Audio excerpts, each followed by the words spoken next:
everybody, welcome back to Reviews by Lucas. Today is going to be part 2 of my DIY desk build. I've gone ahead and taken the wood out of the clamps from laminating it together with the pocket hole screws as well as the glue. I've scraped some excess glue off of it, but the desktop is back in the clamps right now, just to hold it in place while I cut the ends a bit more square than they are right now. And then I'm going to follow that up with some sanding, as well as I'm going to be staining the top. Another part to this video is I'm going to be coming up with some sort of a design for the underside for cable management out of my spare wood. I'm not 100% how I'm going to do that yet. I have to wait until I square up the ends so I can see the final length of my desktop, just so I can center what's going to be holding all the cables and stuff underneath the desk. But yeah, let's get going.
So a few changes in the plans today.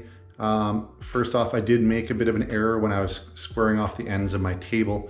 I wasn't using a guide, so my cut wasn't really straight, but once I figured out the guide, I put that on and it's nice and squared off now.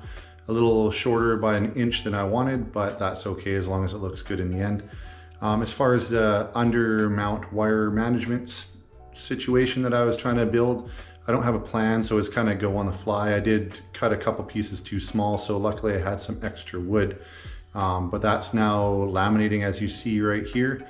I'm going to have to come back and laminate the ends on. I'm doing the same style as I did to put the wood together for the top itself, with the pocket hole screws as well as the glue.